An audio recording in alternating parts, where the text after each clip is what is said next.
সুপ্রিয় দর্শক, VOD Bangla news ন্যারেটিভে আপনাদের সবাইকে স্বাগত জানাচ্ছি। আমি মঞ্জুর মিলন। আপনারা জানেন যে সমসাময়িক নানা বিষয় নিয়ে আমরা আয়োজন করি এই আলোচনা। আর এই আলোচনায় অংশ নিতে আমাদের স্টুডিওতে উপস্থিত হয়েছেন বিএনপি চেয়ারপারসনের উপদেষ্টা, এমবি অ্যাসোসিয়েশনের প্রেসিডেন্ট এবং কর্পোরেট আইকন খ্যাত সৈয়দ আলমগীর। সৈয়দ আলমগীর, আপনাকে আমাদের ভিওডি বাংলার স্টুডিওতে স্বাগত জানাচ্ছি। ধন্যবাদ। আমরা শুরুতেই আলোচনায় চলে যাই। আপনি কর্পোরেট আইকন খ্যাত, অনেক পুরস্কার পেয়েছেন। আপনার সম্পর্কে আমরা অনেক কিছুই জানি। আপনি আসলে কর্পোরেট সেক্টরে আপনার বিশেষ একটা অবদান আছে। আমরা সেই কথাটি শুরুতে আমরা সেই বিষয়গুলো আপনার মুখ থেকেই শুনতে চাই। আমরা ধন্যবাদ আপনাকে। আপনারা তো অবগত আছেন আমি সুদীর্ঘকাল বাংলাদেশের কর্পোরেটে বিচরণ করছি। না, শুধু কর্পোরেট, আপনি একদিকে রাজনীতি যেমন করছেন, অন্যদিকে কর্পোরেট শাখায়ও বিচরণ করছেন একেবারে পুঙ্খানুপুঙ্খভাবে দীর্ঘ বছর ধরে। তো এরকম আসলে লোক কিন্তু কম পাওয়া যায়। বলুন। না, সত্যি আপনি ঠিকই বলেছেন। তো আমি একটা ব্রিফ দিই আমার অ্যাবাউট মাইসেলফ, যাতে করে আপনি বুঝতে পারবেন। আমি আগের পড়াশোনার কথা বাদ দিই, ভালো রেজাল্ট করেছি। আমার পড়াশোনা কিন্তু আমার থানা হেডকোয়ার্টারে আমি পড়াশোনা করেছি এসএসসি পর্যন্ত। তারপর ঢাকায় চলে আসি এইচএসসি অনার্স এবং করে ফাইনালি আমি এমবিএ ডিগ্রি লাভ করি institute of business administration, university of Dhaka থেকে। আমি 6th ব্যাচ।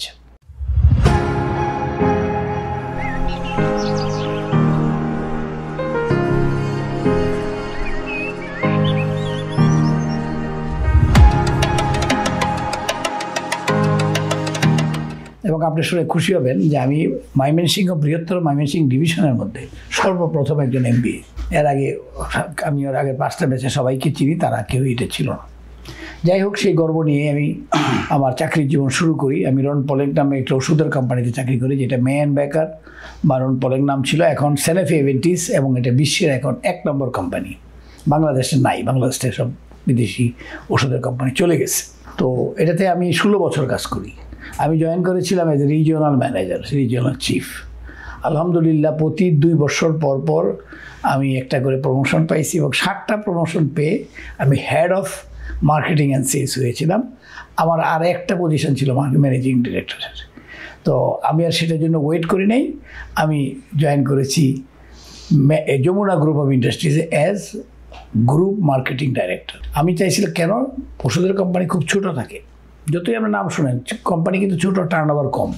আমি একটা বৃহত্তর পরিসরে কাজ করার জন্য যমুনা গ্রুপে জয়েন করি এবং যমুনা গ্রুপের 14টা কোম্পানির আমি তখন মার্কেটিং ডাইরেক্টর হিসেবে, গ্রুপ মার্কেটিং ডাইরেক্টর হিসেবে আমার দায়িত্বভার গ্রহণ করি। তা আমার দায়িত্বের প্রথমেই কাজ ছিল যে ওনার অনেক টাকা ছিল, টাকাগুলো ইনভেস্টমেন্ট করা। আমি পুরোনো বহু কোম্পানি বন্ধ করে দিই এবং 5টা নতুন কোম্পানি করি, যার মধ্যে অ্যারোমেটিক কসমেটিক্স 1 নাম্বার, যেটা থেকে আমি 100 ভাগ হালাল সাবান দিই। এবং দ্বিতীয় ছিল আপনার প্যাগাসাস শুজ, এটাও হাইলি সাকসেসফুল কোম্পানি ছিল। 3rd ছিল যমুনা নিটিং ডাইং, তারপর ছিল যমুনা ওয়েল্ডিং ইলেকট্রোড এবং শামিং স্পিনিং মিল। এই 5টা কোম্পানি আমি ওখানে করি within 7 years of my services, and each of them are highly successful. আর আপনার হালাল সাবানের কথা কি বলবো, এটা সারা বিশ্বে এখন সমাদৃত। এবং ইভেন আপনি জানেন যে প্রিন্সিপাল অফ মার্কেটিং বই ফিলিপ কটলারের, যেটা সারা ওয়ার্ল্ডের লোক বাইবেল হিসেবে পড়ে, মার্কেটিংয়ের বাইবেল হিসেবে পড়তে হয় তাদেরকে, আমিও পড়েছি। সেই বইয়ে কিন্তু একমাত্র এই উপমহাদেশে একমাত্র আমার নাম আছে, আমার এই হালাল সাবানের উদাহরণ। বাংলাদেশের জন্য গর্বের, অনেক গর্বের ব্যাপার। এটা আমেরিকার থেকে বইটা ছাপানো হয় এবং সারা বিশ্বব্যাপী বই পড়ানো হয়। তো কাজে এখানে এটা করেছি, করে তারপরে 7 বছর চাকরি করার পর আমি এসিআইতে জয়েন করি অ্যাজ এক্সিকিউটিভ ডিরেক্টর। এসিআইতে তখন মাত্র 8 কোটি টাকা সেল ছিল বৎসরে, আর 2টা কোম্পানি, 2টা প্রোডাক্ট ছিল, ছোটো ছোটো স্যাভলন আর 2টা, আর একটা ছোটো অ্যারোসল। সেই কোম্পানিকে আমি 24 বছর কাজ করেছি। আমি ম্যানেজিং ডিরেক্টর হয়েছি কিছুদিন পরেই, এবং আসার সময় আমি 3,500 কোটি টাকা সেল দিয়ে রেখে আসছি, যেখানে সেল ছিল মাত্র 8 কোটি। তারা তো ওষুধ প্রস্তুত করে এখন, ওটাও কি আপনার হাত ধরে? না, আমার কনজিউমার ব্যবসায়। তারপরে আমি যেখানে 60টা লোক চাকরি করতো, সেখানে আমি ফিল্ডে প্রায় 3,000-3,500 লোক রেখে আসছি। একটাও ফ্যাক্টরি ছিল না, আমি 13টা ফ্যাক্টরি বানায় রেখে আসছি। লবণের ফ্যাক্টরি, আটা ময়দার ফ্যাক্টরি, অনেক কিছু। এই যে বাংলাদেশে আজকে সাদা লবণ দেখেন, এটা কিন্তু আমার সৃষ্টি করে। জীবনে বহু কিছু নূতনত্ব করেছি, নতুন ব্র্যান্ড দিয়েছি। এগুলো করে আমি 2 বছর কাজ করেছি যমুনা এরপরে চাকরি ছেড়ে তারপর 2 বছর কাজ করেছি সিইও অ্যান্ড এমডি হিসেবে আকিজ ভেঞ্চারে। এই যে আজকে মোজো দেখেন এত চলছে, অন্তরে অন্তরে মোজো, অন্তরে তারুণ্য, এটা কিন্তু আমার দেওয়া স্লোগান। ওদের ছিল অন্তর ইজ অন, আমি বলি অন্তর ইজ অন মানে কি, এটা আমার দেওয়া। ফ্রুটস মানে ফ্রুটিকা, এই কিন্তু আমার দেওয়া, এবং ফ্রুটস ফ্রুটিকার যে সুন্দর ডিজাইন এটা আমার দেয়। লেমনের যে ক্লিয়ারলি লেমন আমি বলে দিচ্ছি। তো এইটা কিন্তু এইসব স্লোগানগুলো আমি করে এটার উপর অ্যাড দিয়ে, এটা আল্লাহর রহমতে খুব ভালো চলছে, এখন খুবই ভালো চলছে। তারপরে আমি কিছুদিনের জন্য ম্যাগনা গ্রুপ অফ ইন্ডাস্ট্রিজের এমজিআইতে কাজ করেছি। তো এই সুদীর্ঘ জীবনে এটা আমার চাকরি, এটা আমি বললাম আমার চাকরি জীবনে। প্রফেশনালি আমি অনেকগুলি অর্গানাইজেশনের প্রেসিডেন্ট, যেমন ধরুন এমবিএসএসের প্রেসিডেন্ট আমি অনেক দিন, ম্যাডাম আমাকে এটা বানিয়েছিলেন, উনি আমাকে দয়া করে ওনার কনসালটেন্ট, ওনার অ্যাডভাইজার বানিয়েছেন অনেক দিনই। ফার্স্ট এতে যখন উনি কনভেনশন করেন কাউন্সিলের সময় আমাকে বানিয়েছিলেন, আমি জানতাম না। মার্কেটিয়ার ইনস্টিটিউট অফ বাংলাদেশের আমি কনভেনার, জয়েন্ট কনভেনার। তো এছাড়াও অনেক অর্গানাইজেশনের সাথে আমি জড়িত, বিভিন্ন জায়গায় কাজ করেছি। যেটা আপনি বলতেছিলেন প্রথম দিকে, ওটা যেমন আমি পিএসসিতে আমি only person from private sector যে বিসিএস পরীক্ষা পরিচালনা করার যে বোর্ড, ইন্টারভিউ বোর্ডে আমি 12-13 বছর আমি ছিলাম। পরে আমি কাজের চাপে পারি না বলে ওনাদেরকে মাপ চেয়ে ছুটছি। রিসেন্টলি আপনি দেখবেন government university grand commission order করেছে সমস্ত ইউনিভার্সিটিকে কারিকুলামগুলোকে চেঞ্জ করতে, কি পড়ানো হবে, বিবিএ ক্লাস, এমবিএ ক্লাস এবং এমফিল ক্লাস সর্বপ্রথম অ্যাডাপ্ট করেছে এটা Rajshahi university. Rajshahi university private sector থেকে একজনকে ইনক্লুড করেছে, সেটা আমি। তো কাজেই এরকম অনেক জায়গায় আমি গর্ববোধ করি যে আমি এডুকেশন, প্রফেশন, এই সবগুলো এবং পলিটিক্স, এই 3-4টার দিকে আমি সবগুলোর সাথে আমার উদ্যোক্তা তো অবশ্যই আছে। কাজে এই দিক দিয়ে আল্লাহর রহমতে আমি সাকসেসফুলি করতে পেরেছি, হয়তো বলি আল্লাহর রহমত ছিল বলে আমাকে এগুলো। না, আমরা আপনার জীবন থেকে যেটি বুঝতে পারি যে আপনি একজন সফল মানুষ। তো যাই হোক, তো এই ধরনের একজন মানুষ রাজনীতিতে আসলে হঠাৎ করে আপনি কি? না, আমি তো দেশের জন্য, আমি তো কোম্পানিগুলোর জন্য তো অনেক কিছু করেছি, আপনি নিজেও জানেন এটা, যে আমি যমুনা গ্রুপ কী ছিল আর কি করলাম। তারপরে আপনার এসিআই তো বললাম আমি 8 কোটি টাকা, বৈচিত্র্যময় জীবন। হ্যাঁ, আমি সবগুলিকে বড় করি, যেখানে গেছি অনেক বড় করেছি। এটা সবাই জানে যে উনি যদি জয়েন করে আজকে একটা কোম্পানিতে, যে যত ছোটো ইচ্ছা করে এটা বড় করে ছেড়ে দেবে, হ্যাঁ, এবং বিগ প্রফিটেবল করে দেবে, এটা আমি করেছি। কিন্তু আমি কিন্তু দেশের জন্য বা পাবলিকের জন্য কোনো কিছু করি নাই। আমি ভাবি যে আমি যদি একটা এমপি হই, আমি যদি মিনিস্টার হই, আমি তো অনেক ভালো করতে পারবো। কারণ আমি যে সততার সঙ্গে, যে নিষ্ঠার সঙ্গে, যে কর্মদক্ষতার সঙ্গে প্রাইভেট কোম্পানিগুলোকে আমি পরিচালনা করেছি, পাবলিক কোনো ইনস্টিটিউশনকে আমি করি, তাহলে আমার দেশের লোক অনেক উপকৃত হবে এবং জনগণ মনে রাখবে আমার কথা। মানুষ যেরকম খারাপ লোকের আমার কথা মনে রাখে, ভালো লোকের কথা কিন্তু 3 পুরুষ যাবৎ বলে যে হি ওয়াজ এ ভেরি গুড পারসন এবং হি মেড দিস। আর আমি যখন বাড়িতে যাই, আমার বাড়ির নেত্রকোনার কেন্দুয়া আটপাড়াতে, আমার যে কনস্টিটিউশনে আমি ইলেকশন করতে চাই, সেখানে যদি আপনি দেখেন এত পিটি কন্ডিশন, মানে বাংলাদেশে কোনো জায়গায় নেই, রাস্তাঘাট, ইভেন বড় শহরের বড় যে মেইন রোড, এইটি খারাপ। তা আমি জিজ্ঞাসা করি কী হলো, বলে প্রত্যেকবারে টাকা আসছে কিন্তু টাকা কেউ ইমপ্লিমেন্ট করে নাই। এখানে যারা প্রতিনিধিত্ব করেছেন গত 15 বছর তো আওয়ামী লীগের এমপি ছিল, এই সবগুলি ওরা অনিয়ম দুর্নিয়ম করছে। যাদের 5 টাকা ছিল না, 5000 টাকা জন্য বসে থাকবে মানুষের টেবিলের সামনে, তারা 500 কোটি টাকা, 1000 কোটি টাকা মানে এখানে বাড়িও বানাইছে এরকম, মানে মনে করেন 20 কোটি, 50 কোটি, 40 কোটি টাকা দেয় ওই কেন্দ্রের মতো জায়গায় বাড়ি বানাইছে। এই প্রবণতা কেন্দ্রতে হচ্ছে এখন, মানে আরেকজন বাড়ি বানাইছে ওরকম। তো এখন এইগুলোকে বন্ধ করতে লাগবে। হ্যাঁ, আপনি যদি দেখবেন আমি যে মানুষের কাছে ওয়াদাবদ্ধ, আমি তো এখন অনেকদিন যাবতীয় কাজ করতেছি এইসব নিয়ে, আমি মানুষের কাছে ওয়াদাবদ্ধ। যে আপনারা কি আমাকে শুনেছেন কোনোদিন আমি কারো কাছে 500 টাকা কেউ আমাকে দিয়েছে কোনো ব্যাপারে? দেয় নাই। প্রাইভেট কোম্পানিতে তো আরও বেশি, আমি এমডি এত বছরের, কত কনস্ট্রাকশন হয়েছে, কত প্রজেক্ট পারচেজ হয়েছে, কিন্তু আমি তো এটার মধ্যে ইনডালজ করি নাই।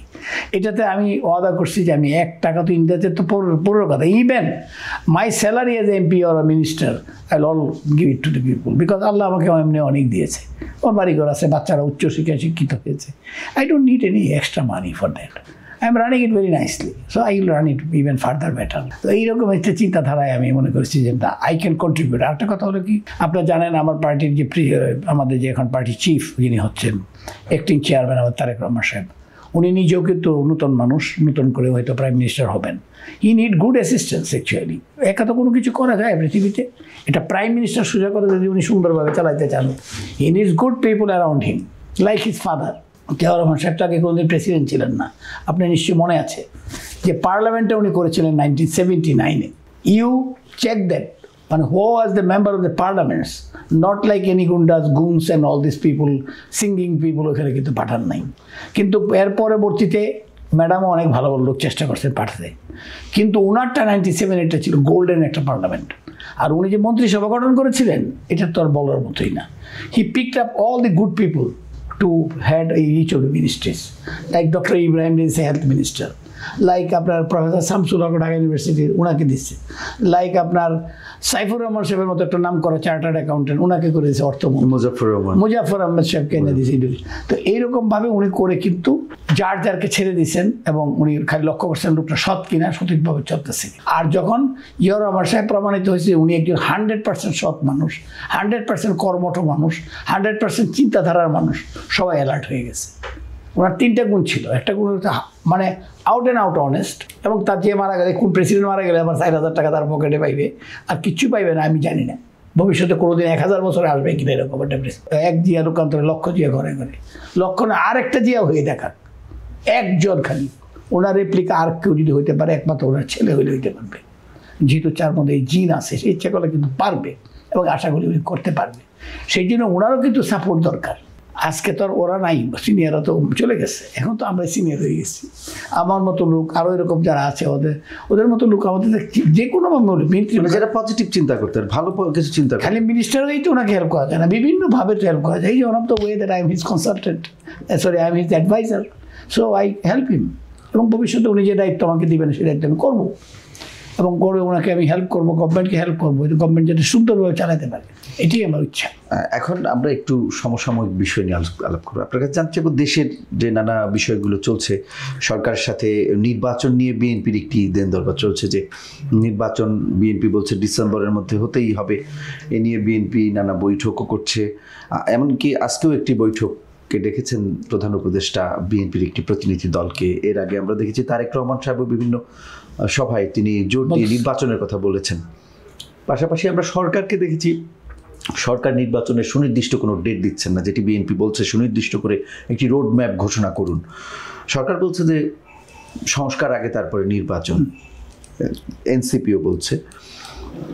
তো আসলে আপনার কি মনে হয় এখানে এই ব্যাপারে বিএনপি আসলে নির্বাচন আদায় করতে পারবে ডিসেম্বর? আপনি যত এইগুলি যদি বলে তো অনেক কথা বলতে হয়। প্রথমত সবাই বিএনপিকে অপোজ করেছে ডক্টর ইউনূসকে প্রেসিডেন্ট হতে, চিফ অ্যাডভাইজার হতে। দেশ একটা ক্রাইসিস পিরিয়ড হয়েছে, একটা দুষ্ট লোক হঠাৎ করে পালায় চলে গেছে। প্রায় আমি বলছি হাসিনার কথা, এই 800 বছর পরে এই ইতিহাস হয়েছে। 800 বছর পরে ওই লক্ষণ সেন পালায় গেছিল আর উনিও পালায় গেছে। পালায় গেলে পরে কি করবে? একটা লোক পালায় গেলে, রাজা পালায় গেলে ওখানে তখন কী হয়েছিল আমরা তো ইতিহাস নাই। আবার প্রাইম মিনিস্টার তো কোথাও থেকে পালায় যায় না, প্রাইম মিনিস্টার পালায় গেলে পরে কী করা লাগে এটা কেউ জানতো না। ফলে হয়েছে কি, এটা ভয়ের সৃষ্টি হয়ে গেছে।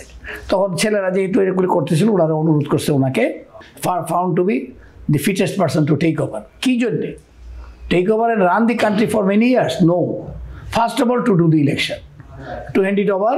ওই পিরিয়ডটা, ভয়েড পিরিয়ডটাকে কভার করে একটা সুন্দর ইলেকশন করে যেতে হাসিনা। এই দেশের সবচেয়ে মেইন প্রবলেমটা কি, গত 17 বছর কোনো ইলেকশন করতে দেয় না হাসিনা। দিনের ভোর রাতের ভোট চুরি, এবং উনি এত কনফিডেন্ট হয়ে গেল বাসার চাকরে পারলে উনি নমিনেট করে দেয় ইলেকশনে। যারে তারে নমিনেশন দিছে, জানে তবে ইলেকশন করতে হইব না, এটা পাস করে তো আইবই, অসুবিধা কি? এটার জন্য যে আমার জনগণের কাছে আমার দিতে হবে তা তো না, যে কেড়ে দিলেন এটা দিব না বুট, এরকম তোমার বুট তো আমি চাই না, বুঝছেন না? জবাব দিতে নাই।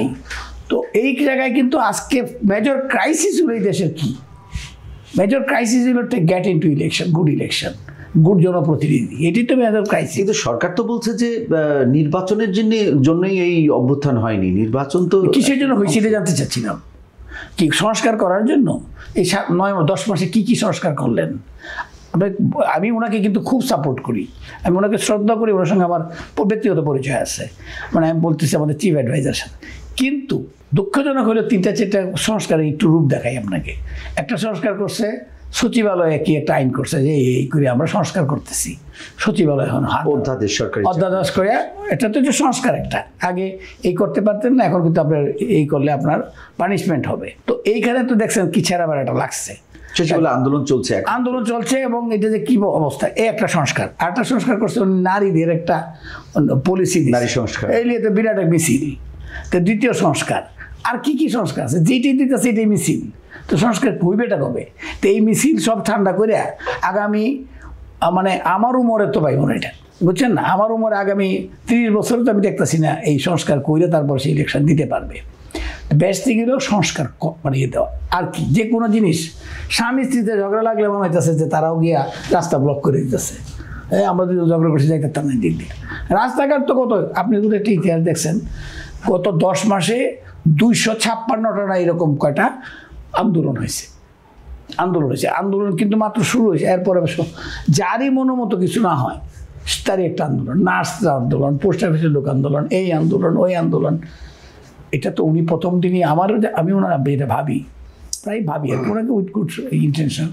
আমি তো প্রথম দিনই বলতাম যে ভাই তো একটা কথা বলি, আমি তোমাদের অনুরোধে টেক ওভার করছি, আন্দোলন আমার কাছে করো না, দাবি দাম আমার কাছে করো না। আমি ইলেকশন দিচ্ছি, নির্বাচিত গভর্নমেন্ট আসলে ওর কাছে তো জানি তুমি গত 17 বছর অনেক কিছু পাও নাই, 16 বছর সব জমায় রাখছো, তখন তো বাইরে পিটন ছাড়া কারবার নাই, কাজে এটা আমি অনুভব করি। ওয়েট করার 5-6টা মাস ওনাদের কাছ থেকে তুমি আন্দোলন করে নিও, কারণ এখন তুমি আন্দোলন করবা, আমি এটা মেনে নিব। উনি কিন্তু সব কিছু মেনে নিতে পারে ইচ্ছে করলে, মানতেও আছে, আন্দোলন করলে কিছু পাওয়া যায়, কিন্তু এটা প্রতিফলটা কে দিবে? প্রতিফল দিবে পরবর্তী সরকার।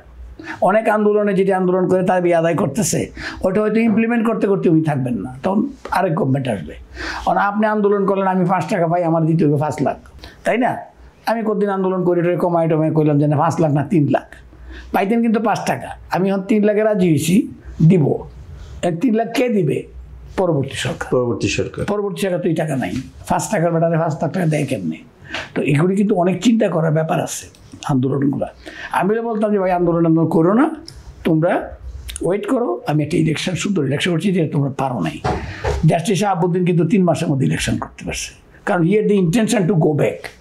উনি তো বলছে আমার ভাই এটা দরকার নেই, আমার আবার ওখানে নিবা নিয়ে কও, আগে আইনটা সৃষ্টি করো, আমি চিফ জাস্টিস হিসেবে যাইতে পারবো। উনি যেমন আইন করতেন যে না আমাকে তুমি 3 মাসের মধ্যে বিদায় করবা, এই জন্য আমি কিন্তু রাজি হবো 6 মাসের মধ্যে। উনি কয় বছরের জন্য রাজি হয়েছে আমি এটা তো কেউ জানে না। তো কাজেই এটা আনলিমিটেড তো হইতে পারে না। আর বিএনপি গত 17 বছর যাবৎ কিসের জন্য যুদ্ধ করতেছে, কিসের জন্য মারামারি করতেছে? আপনি আমাকে বলেন বিএনপির এমন কোনো নেতা আছে, কোনো কর্মী আছে যে এবার এফেক্টেড হয় নাই?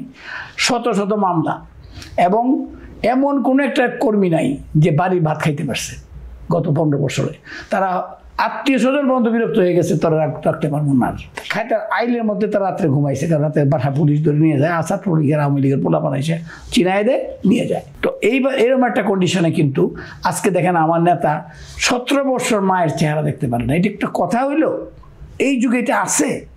আর আমার নেত্রী এত বড় একটা মানে ভালো একটা মানুষ, এত সৎ একটা মানুষ, এত সুন্দরভাবে উনি পরিচালনা করছেন, ওনার না উদয়টা জেলের মধ্যে কতটি বছর কাটাইল, এখন কয় যেটার মধ্যে কিচ্ছু নাই, কোনো কিছু নাই। মানে এই একটা কন্ডিশনে কিন্তু বিএনপি গেল, এটা ভুলে গেলে চলবে না। কেন ইলেকশন চায়? কী ব্যাপার? বিএনপি তো ইলেকশনের জন্যই, এমন খারাপ তো কিছু চায় না। বিএনপি বলছে যে আমাকে পাওয়ারটা দিয়ে দাও, উনি কেন এটা বলছে? নির্বাচন করেন, যদি আমাকে জনগণ ভোট দিল না দিলে যারা দেয় তারা দিবে। They want a free and fair election. What is wrong in it? আমি তো এটা রং দেখি না। বলে ইলেকশন চাইলে কী চাইবে তার? আপনি বলেন তাহলে বিএনপি কী চাওয়া উচিত, এটা আমি একটু জিজ্ঞেস করি।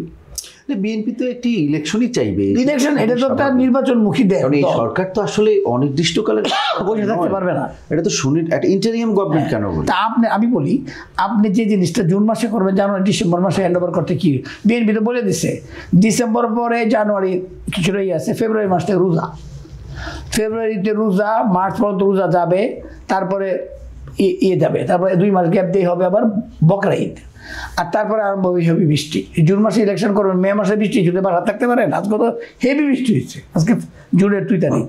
তো আপনি বৃষ্টির মধ্যে ইলেকশন করবেন, আপনি কি মজাটা জুন মাসে, এটা আমি বুঝতে চাই। এটা তো কয় না জুন মাসে আবার এইটা হবে, বা কেউ কোক যে না, ওনার কথা বলতেছে ডিউ রেসপেক্ট, যেমন মুখের জন্মদিনের জন্য জুন মাসে করতে চাই, two commemorate that. What is wrong in doing it December? I don't see any difference. আপনি তো ইলেকশন করবেন, ইলেকশন কমিশনার বলতে আমরা রেডি আছি, এইটাই হলো সমস্যা।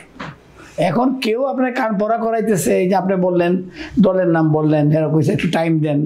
আরে ভাই, টাইম দিয়ে কিচ্ছু লাভ হবে না, এটা দিতে হবে টাইম। 50 বছর বিএনপি 50 বছর পুরোনো কোম্পানি। তারপরে সেখানে থাকতে হবে জিয়াউর রহমান সাহেবের মতো লোক, যে লোক সারা বিশ্বব্যাপী সমাদৃত, এটা তার পার্টি। কিন্তু এই জন্য এটা বিএনপিকে সরানো যাচ্ছে না, কারণ it was founded by a person whose life is history. মানে এরকম একটা প্রেসিডেন্ট গত 100 বছর 50 বছর আসে নাই, মানে 200 বছর আসে নাই, 500 বছর আসে নাই, আবার 500 বছরও কেউ আসবে না, আমি লিখিতে বলতে পারি। যে লোক নিজের প্যান্টটা খুলে ফেলাই দিচ্ছে, আমারটা খুলে ফেলাই দিয়ে কুমানি আরম্ভ করে, এটা কয়টা করবে? তার কি টাকাটা লাগছে বলেন? কারণ মানুষ উদ্বুদ্ধ করছে। সে যখন দেখছে উনি কুমাইতেছে, ডিসি সাহেব কুমায়, আমার মনে আছে আমি নিজেও গেছি, বুঝছেন, আর প্রেসিডেন্ট কুমাইতেছে দেখি। তো যে মানুষের এত শ্রদ্ধা নিয়ে করছে, দলটা গঠন করছে, এই মারা গেলে পরে এখন পর্যন্ত কেউ বলতে পারে না যে 5টা টাকার ওনার কমিশন আছে। ওনার বাচ্চা কাচ্চাদের জন্য কোনো বাড়ি ঘর রেখে যায় নাই, কোনো টাকা পয়সা রেখে যায় নাই। তো এরকম একটা লোক কোথায় হয়েছে বাংলাদেশ থেকে? এই কোন এই উপমহাদেশকে আপনার নাম বলে যে এই প্রেসিডেন্টটা এরকম আসিল। এবং সবচেয়ে বড় কথা, কর্মঠ, বুদ্ধিমত্তা, ওনার টাকানো। কয় চশমা পরে, চশমা কেন পরে? এই চশমার ফাঁকে দেখে বাংলার মুখ, যাতে করে বাংলাদেশ কী উন্নতি করা যায়, কী ঐতিহ্য আনা যায়, ওই এই ঐতিহ্যকে কেমনে বড় করা যায়, লালন করা যায়। বলেন কোন প্রেসিডেন্টের সেই সময়টা আছে যে হিজবুল বাহারে ব্রিলিয়ান্ট ছেলেদেরকে নিয়ে ইয়ে করবে? এটাতে উনি টাকা পাইছে? এটার জন্য এক্সট্রা কেউ গভর্নমেন্ট তারা টিএ বিল দিয়েছে? কিন্তু সে গেছে কেন? সে ভাবছে যে এরা the cream of the country, তারা যদি একটা আমি উৎসাহ দিই, তারা ভালো করে পড়াশোনা করবে, দেশটা আগায় যাবে। উনি দৌড়াইতে দৌড়াইতে নতুন করে অনুষ্ঠানে গেছে। কেন গেছে? এই নতুন করে অনুষ্ঠান থেকে উনি কী করে? কিন্তু উনি গেছে, প্রেসিডেন্ট গেছে, সবাই ছেলে মেয়েরা দেখছে, বলছে জিয়াউর রহমান সাহেব আসছিল, বুঝলেন না? এইসব একটা প্রেসিডেন্ট এরকম একটা পার্টি গঠন করছে। এই পার্টির আপনি 3 মাইরিয়া ফু মাইরিয়া এই মানে কয়েক বছরে আপনার ধরুন লেখাপড়া শেষ করেন না, লেখাপড়া শেষ করেন তারপরে না, এখন কি? তাহলে এখন এই যে সংকট, আসলে এই সংকট থেকে আসলে উত্তরণে সরকার তো এখন পর্যন্ত কোনো ধরনের ইঙ্গিত বা ইতিবাচক কোনো বক্তব্য সরকারের পক্ষ থেকে আসেনি। না, এটা তো উনার ব্যাপার। এটা তো উনি ball is in his court, in the court of the chief justice, chief adviser. So he should be addressing this. Either he faces it, okay I am there for whole life, বলে দিলেই হয়ে যায় যে তোমরা আলাদা পারে করো, অথবা আমি এতদিন আসি জোর করে হোক, যেমনি হোক। আজকে জুন কইছি, কিছুদিন পর আবার একবার ডিসেম্বর থেকে জুনে আনছি, আবার আরেক জুনের ডিসেম্বরে নিব, তখন বৃষ্টি আরম্ভ হইবে। বলছে না, বৃষ্টির মধ্যে কি ইলেকশন হয় নাকি, আরেকবার নিব। তারপর আরেকটা পয়েন্ট বাইর করবো, ওর কাছে না এইবারে বছর না, এটা 2030 হবে ইলেকশন, এটা বলে দিলে হবে, সমস্যা নেই। না, সেক্ষেত্রে সবই ঠিক আছে আপনার বক্তব্য যে সরকারের সদিচ্ছার এখানে অভাব আছে, সেটির উপরই নির্ভর নিশ্চয়, করছে আসলে আগামী দিনে নির্বাচন কবে হবে আসলে। কিন্তু সরকার যখন স্পষ্ট করে বলছেন যে আসলে নির্বাচনটা সংস্কারের পরেই হবে, এখন সংস্কারটা কতদিনে শেষ হবে? আমি জানতে চাই ভাই, কি সংস্কার? সংস্কারটা কি আপনি জানেন? আসলে কি সংস্কার? 10 মাস করে সংস্কার শুনতেছি। একটা সংস্কার আপনি ইমপ্লিমেন্ট করে সংস্কার বলেন না, যাই বলুন না কেন, একটা পরিবর্তন। কি পরিবর্তন? এটা তো জানতে চায় মানুষ, কি পরিবর্তন তারা পরিবর্তন করতে চাচ্ছে? 5 বছর ইলেকশন করবে না 4 বছর? তারা পরিবর্তন বয়ে আনতে চাচ্ছে, যাতে জনগণের সুশাসন, মানবাধিকার। তাহলে প্রায় পরবর্তী যে গভর্নমেন্টগুলো আসবে, ওদের কাজ কি? ওরা কি কেরানি সুশাসন করবে না? এরা সুশাসন না করতে পরিবার ভোট পাবে? চলমান প্রক্রিয়া, এটা চলমান প্রক্রিয়া, এর মধ্যে নির্বাচন চলতে থাকবে। আরে ভাই, আপনি কইবেন 5 বছর পর ইলেকশন, 3 বছর পর ইলেকশন হবে। আমি গিয়া পার্লামেন্টে কমোজন নাই, 5 বছর পর হবে, আপনি ফিরাতে পারবেন না? আপনি ফিরাতে পারবেন? I will have adequate number of members to clean it. তারপরে বুঝাই দিব আমি কেন 5 বছর পরে হবে, কারণ 3 বছরের মাথায় তোমার বুঝতেই পারে না কি হবে। আর অতদিন পর এত ঘন ঘন ইলেকশন হইলে, 4 বছর পর ইলেকশন হলে মানুষ অনেক টাকা খরচ হবে। 2বারে বেশি প্রাইম মিনিস্টার হইতে পারবে কি পারবে না, এটা তো ডিসাইড করবে জনপ্রতিনিধি। উনি কিরা, ওনারা কে? এটা তো জনগণের প্রতিনিধিরা বসে ঠিক করবে। এক ধরনের জরিপের মাধ্যমে আপনি ভাই, বেটার দ্যাট ইউ, আপনি সংস্কার করেন পুলিশ বাহিনী, সংস্কার করেন আইন রক্ষা বাহিনী, এটা তো একেবারে টোটালি কলাপস। আজকে দেখেন, আপনি টিভিতে খুলে দেখেন, এখানে আত্মহত্যা, এখানে মারছে, এখানে মরে হয়েছে, এখানে এটা হয়েছে। আপনি রাস্তাটা ঠিক করেন, প্রতিদিন অ্যাক্সিডেন্ট করে মারা যাবে এভারেজ 50 জন লোক। এটা ঠিক করেন, রাস্তাঘাটটা ঠিক নাই, কারণ আপনি টাকা নাই। কারণ আপনি করছেন কি, সব ট্যাক্স উঠাই দিচ্ছেন জিনিসপত্রের দাম কমানোর জন্য, ট্যাক্স নিচ্ছেন না। তো ট্যাক্স না নিলে, ট্যাক্সের টাকা না পাইলে আপনি কোথা থেকে উন্নয়নটা করবেন? অনেক তো সমস্যা। এমন না যে আইসা সমস্ত বিশ্ববাসী টাকা দিয়ে ভরে দিতেছে, not like that, and they will not give like that. ওনারাকে পছন্দ করে ওনাকে, কিন্তু গ্রাউন্ড তো লাগবে। অনেক দেশের লোক কিন্তু পছন্দ করতেছে। আমি পছন্দ করি, কোন গ্রাউন্ডে টাকাটা দিব? টাকা তো আব্বার কাছে এনে দিতে হবে। দ্যাট মিনস আমার টাকা আব্বার কাছে আনতে হবে, ওরা আবার তাদের পার্লামেন্টে পাস করে দেবে, তাদের গভর্নমেন্ট আছে, তো গভর্নমেন্টের বলতে হবে তো যে এই কারণে বাংলাদেশে সাহায্য করতেছি, এমনি করতে পারবে না। যাই হোক, আমরা এবার একটু অন্য আলোচনায় আসি। আপনার নিজের দল অর্থাৎ বাংলাদেশ জাতীয়তাবাদী দল বিএনপি আসলে জনগণকে সামনে রেখে জনগণের সামনে 31 দফার একটি কর্মসূচি দিয়েছে। আগামী দিনে বিএনপি ক্ষমতায় গেলে কি করবে, বিএনপি কি করতে চায়, সেটি অবশ্যই 19 দফা এবং বেগম জিয়ার যে ভিশন 2030 ছিল এটির উপর ভিত্তি করেই এই 31 দফা দিয়েছেন তারেক রহমান সাহেব, ভারপ্রাপ্ত চেয়ারম্যান বিএনপির দিয়েছেন। একটা পরিবর্তনের স্বপ্ন উনিও দেখাচ্ছেন, অর্থাৎ সংস্কারের যে বিষয়গুলো সেখানে অধিকাংশ সেখানে উল্লেখ আছে। এর আগে আমরা দেখেছি বিএনপি বিগত দিনে ক্ষমতায় ছিল, আওয়ামী লীগ 96-তে একবার ক্ষমতায় ছিল, পরবর্তী যে 16 বছর টানা ক্ষমতায় ছিল। আমরা দেখেছি তারা কিভাবে সুশাসন দিয়েছে বা কি করেছে জনগণের সাথে, বা পাচার, ব্যাংক লুট, এগুলো আমরা সবাই জানি। দুর্বৃত্তায়ন, অপশাসন, সুশাসনের নামে অপশাসন, উন্নয়নের নামে গণতন্ত্র ধ্বংস করা, ভোট ব্যবস্থাকে ধ্বংস করা, এগুলো আমরা দেখেছি। অর্থাৎ আওয়ামী লীগ দেশটাকে ধ্বংসস্তূপে পরিণত করে চলে গেছে। এইরকম একটা মুহূর্তে জনগণ আসলে কার উপর আস্থা রাখবে, এইটি কিন্তু একটা বড় বিষয়, যে আসলে বিশ্বাস, আস্থাটা। কারণ আপনি একটা স্বপ্ন দেখাবেন, আপনার উপর আস্থা রাখবে, বিষয়টা কিন্তু তেমন না। তারপরেও বিএনপি ছাড়া বিকল্প নেই। বিএনপি অধিকতর ভালো হিসেবে ধরে নিয়ে মানুষ যদি বিএনপিকে রায় দেয়, আসলে আপনার কি সেই চ্যালেঞ্জ দিতে পারবেন? আপনারা কিভাবে সেই চ্যালেঞ্জ দেবেন? আসলে দেখেন, বিএনপি অনেক বড় একটা দল।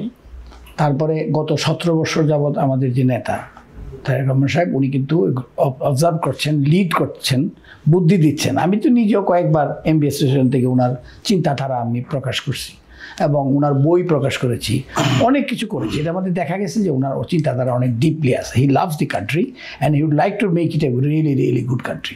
আপনি যদি 31 দফা দেখেন, আমি কিন্তু 31 দফার কাগজ দিয়ে গ্রামে গঞ্জে দিতেছি, মানুষকে বুঝাইতেছি। হ্যাঁ, একদম গ্রামে, আমার বাড়িতে এখানে একদম গ্রামে নিজে এতগুলি ছাপাই এইগুলোকে মানুষকে দিচ্ছি, যাতে মানুষ বুঝতে পারে 31 দফা কী আছে। এর ভিতরে কিন্তু সব সংস্কার আছে এবং এর চাইতে বেশি আছে। এটা তো কমিটমেন্ট ওনার, উনি করবেন বলে উনি একদম ওয়াদা করছেন। আমরা যদি এগুলি করতে না পারি, যেটা হবে কি হবে, পরবর্তী ইলেকশনে কিন্তু আমাকে মানুষটা বাইরে আমার বাইর করবে না, তখন বাইর করে দেবে। তো এটা কিন্তু কেউ চায় না। আমরা তো চাই মানুষ আমাদেরকে সমৃদ্ধ করুক, আমাদেরকে প্রশংসা করুক, যারা কথা রাখে। তো এটা তো আমাদের জন্য একটা প্রতিজ্ঞা, তো এটা আমাদের করতেই হবে। তার যেহেতু আপনি একটা কথা বললেন, আমি বুঝতে পারছি যে বিএনপি যে ইলেকশনে পার্টিসিপেট করবে, ইয়েস, আমরা একটা বড় দল। আপনি বললেন যে জনগণের ভোট কিন্তু আমার দেবে কিনা, আমি শিওর যে তারেক রহমান সাহেব এমন লোকে নমিনেট করবেন ইলেকশন করার জন্য, যেটা ওনার ফাদার 1979-এর ইলেকশন করেছেন এবং ওনার মাদারও পরবর্তীতে করেছেন, আমাদের প্রাইম মিনিস্টার। তো ওনার চিন্তাধারা অনেক বড়। আমার মনে হয় না যে কেন যেমন তেমন লোককে উনি নমিনেট করবেন। He who can contribute really in the parliament. এখন বলে কি, আমরা গতবার যে পার্লামেন্ট ইলেকশনে মহিলারা দিচ্ছে, মহিলা তো বাংলা পড়তে পারে না, ই করতেছে। আর একজন কইছে গান শুনবেন, আপনি গান শুনতে চাইছেন, শোনাবো, আরও শোনাবো, এরকম না। আর ওখানে অনেক কতগুলি ভার দিছেন, তো অবদান করার মতো অনেক ভার টাইপের লোককে দিছেন। They are not actually parliamentarian. Look at the parliamentarian during Ziaur Rahman সাহেব, কারা কারা পার্লামেন্ট মেম্বার ছিল এবং কীরকম একটা সলিড পার্লামেন্ট ছিল, যেখানে কী আলোচনা হইতো। ওনার জিয়াউর রহমান সাহেবের মুখে কোনোদিনও একটা সিরিয়াস ঠাট্টা লইয়া হাসি দেখছেন তারে? Is a serious person about, আমি জানি না বাসায় কী করছে, কিন্তু at the government level he was a very serious person. Even কেউ যদি জোরে হাততালি দিয়েছে, তো তাকায় দেখছে কে এই কাজটা করতেছে, বুঝছেন? কেউ হাততালি শেষ হয়ে গেল সব। এরপর আমি তো ভাই বেশ বড় তখন, আমি তো মনে আছে, আপনার তো ছোটো, আপনার দেখেন নাই। কোনো জায়গায় যদি মানুষ হাততালি দিচ্ছে, হাততালি পছন্দই করে না, তারপরে যদি হাততালিটা প্রলং করছে, অন্য সবাই বন্ধ করছে, তারা হাততালি দিতেছে, এটা ওইরকম তাকায় দেখছেন, রাগ হয়ে।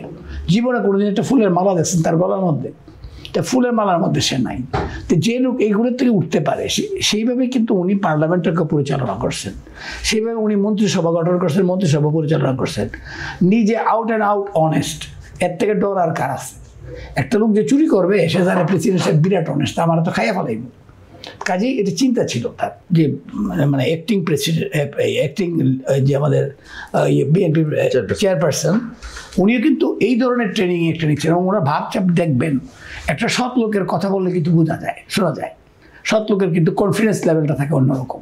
আমি ওনার বক্তৃতা শুনি, আর ওনার সঙ্গে আমার কথা হয়েছে পার্সোনালি।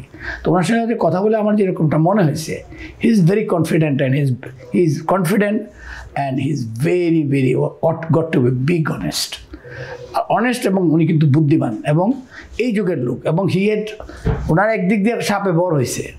এই 17 বছর উনি লন্ডনে থেকে উনি ভালো শিখছে, বাংলাদেশ থাকলে শিখতো না। যদি ওনাকে জোর করে পাঠাইছে, ওনার নামে মামলা করছে, 100 টাকা করে উনি আসতে পারেন না, কিন্তু ওনার থেকে অনেক শিক্ষা হয়েছে। বিকজ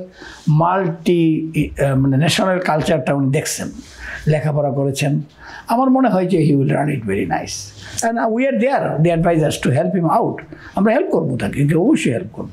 কাজেই আপনি চিন্তা করেন, ইনশাল্লাহ BNP will come out with very good parliament. I mean যে পার্লামেন্টেরিয়ানদের থেকে দিবে, নমিনেশন যা দেবে খুব ভালো লোকদেরকে দেওয়া হবে এবং ডেফিনেটলি মন্ত্রিসভা অনেক রিচ মন্ত্রিসভা হবে। ধন্যবাদ। আসলে বিএনপি এই স্বপ্নই তো দেখাচ্ছে 5 আগস্টের আগে থেকেই তারা 31 দফা দিয়ে সেটি মানুষের কাছে যাওয়ার চেষ্টা করছে, বিভিন্ন কর্মসূচি নিচ্ছে। তারেক রহমান সাহেব বারবার বলছেন যে আপনার মানুষের কাছে যান। আমি একজন গণমাধ্যম কর্মী হিসেবে আমরা সেগুলো জানি এবং আপনার কথা সবকিছু মিলিয়ে মনে হচ্ছে যে বিএনপি একটা ভালো ইতিবাচক কিছু করবে জনগণের জন্য, সেটা আমরা প্রত্যাশা করি যে করার চেষ্টা করবে। তা না হলে তো আমাদের দেশে যে পরিবর্তনের যে কথা আমরা বলি বা সেই যে দৃষ্টিভঙ্গি বদলানোর যে একটি বিষয়, সেটি আসলে দরকার ভবিষ্যতে। কারণ তা না হলে দেশে বারবার যে আমরা দেখি যে 11 বলি আমরা যে 11, সেই 11-র মতো প্রেক্ষাপট যাতে তৈরি না হয়, আমাদের দেশের সরকারকে যেন এই ফ্যাসিস্ট আওয়ামী লীগের মতো পালিয়ে যেতে না হয়। যদি তেমনটি হয় তাহলে আমাদের সেই পরিবর্তন আসলে অধরাই থেকে যাবে। আমি সবশেষ প্রশ্ন করবো, আপনি অল্পতে উত্তর দিবেন, একটু ছোট করে উত্তর দিবেন। সেটি হলো যে বিএনপি মানুষকে যে এই স্বপ্ন দেখাচ্ছে, এটি ঠিক আছে, কিন্তু এই স্বপ্নের বাস্তবায়নটা আপনারা করবেন কিভাবে? এটি একটি বিষয়। আর একটি বিষয় হলো যে আপনার 5 আগস্টের পরে বিএনপির বিরুদ্ধে যেসব অভিযোগ আছে, এই অভিযোগগুলো ডিফেন্স করবেন কি? আচ্ছা দেখেন, আপনি যেটা বলতেছেন যা বুঝতে পারছি। আমাকে অনেক সময় জিজ্ঞাসা করে যে এরা কেউ চাঁদাবাজি করতেছে, করতেছে। দেখেন, আমরা কিন্তু বিএনপি এখন পাওয়ারে না। এখন বিএনপি যে চাঁদাবাজি করে সে কিন্তু বিএনপির লোক না, সে কিন্তু জিয়াউর রহমান সাহেবের লোক না। আমি তো প্রায়ই বলি যে এক জিয়া লোকান্তরে হাজার জিয়া ঘরে ঘরে। তো ঘরে ঘরে ওনার মতো একবার শত হয়ে দেখান খালি। উনি যে শটটা ছিলেন, ওই শটটা একজন দেখান। তো এখন কিন্তু সবাই, আমি বলি না যে এরকমটা হয় নাই কোনো, তার মধ্যেও কিন্তু এটা বলছে একটা হইলে 10টা বলে, এটা কিন্তু সত্য কথা।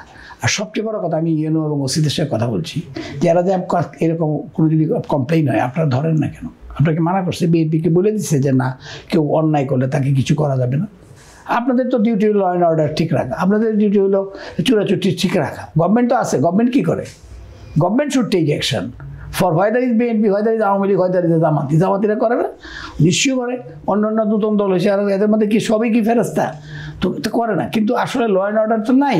এটা এখন কে কোন দিক দিয়ে কী করতেছে আর বিএনপির নাম দিতেছে। তো কাজেই তবে এটা জেনে রাখেন, নির্বাচনে আমি যতদূর জানি যে এইসব গুণস, এইসব যারা চাঁদা আদায়কারী বা এইসব যারা মানে অলরেডি এমপি হয়ে দেখায়, মনে করছে এমপি হয়ে গেছে, অলরেডি নমিনেশন সিক করবো, কেউ বলতেছে আমার বলে দিচ্ছে আমার নমিনেশন হয়ে গেছে, অমুক তমুক। এই মিথ্যা চিটিং লোকরা, এই সব খবর কিন্তু পার্টি অফিসে আছে এবং ইভেন আমাদের লিডারও এটা জানে। তো এইসব লোক কিন্তু পার পাবে না। আপনি বলতে চাচ্ছেন যে কঠোর হস্ত এগুলো কঠোর হস্ত দমন করা হবে এবং this people will not be allowed to participate in the election as a nominee of BNP. একটু ব্যক্তি জীবনে আসতে যাচ্ছি, আসলে আপনার ব্যক্তি জীবন সম্পর্কে যদি কিছু বলতেন। আমার স্ত্রী এবং আমার 3টি মেয়ে, 3 কন্যা, আমার কোনো ছেলেরাই 3 কন্যা। আলহামদুলিল্লাহ তারা সবাই উচ্চশিক্ষিত। আমার বড় মেয়ে একজন ডাক্তার, ঢাকা মেডিকেল থেকে পাশ করে উনি লন্ডন থেকে MRCP পাশ করেছে এবং লন্ডনের ন্যাশনাল হেলথ সার্ভিসেসে চাকরি করেছে। এখন ঢাকাতে আছে as a consultant, and is doing well. Her husband is an engineer MBA from America. আমার ছোটো মেয়ে, সেকেন্ড মেয়ে একজন ব্যারিস্টার, বারেটলো পড়েছে। ও এখন অনেকগুলো ছোটো ছোটো বাচ্চা আছে, আর অনেকগুলো এখনো প্র্যাকটিস ঠিকমতো করতে পারছে না, বাট হাজব্যান্ড একজন খুব প্রতিষ্ঠিত ব্যবসায়ী। আমার থার্ড মেয়ে ইকোনমিক্সে পড়াশোনা করেছে, অস্ট্রেলিয়াতে আছে, তার হাজব্যান্ড অস্ট্রেলিয়াতে কাজ করে, ও কাজ করে। ওর হাজব্যান্ড হলো একজন ইঞ্জিনিয়ার পিএইচডি এবং একটা ইউনিভার্সিটির হেড অফ স্কুল সে। এই আমার আমার স্ত্রী উনি আমার সংসার ফ্যামিলি ঠিক করছেন, উনি আর জবে যান নাই। আমি এইটুকুই আমার পরিবার। আমার ভাই বোনরা, আমার অনেক ভাই বোন, তারা উচ্চশিক্ষিত এবং তারা ওয়েল এস্টাবলিশ, তাদের বাচ্চারা ওয়েল এস্টাবলিশ আল্লাহর রহমতে। আপনার বর্ণাঢ্য রাজনৈতিক এবং আপনার ব্যক্তিগত জীবন, তা আপনাকে আসলে আমাদের ভিওডি বাংলার স্টুডিওতে পেয়ে আসলে আমরা কৃতজ্ঞ, ধন্যবাদ জানাচ্ছি। আবারও আশা করি অন্য কোনো আলোচনায় আপনাকে আমরা পাবো ইনশাআল্লাহ। সুপ্রিয় দর্শক, আমাদের আলোচনা এখানে শেষ করতে হচ্ছে। অন্য কোনো দিন আপনাদের সাথে দেখা হবে অন্য কোনো অতিথিকে নিয়ে। সেই পর্যন্ত সবাই ভালো থাকুন, সুস্থ থাকুন, নিরাপদেই থাকুন। ধন্যবাদ।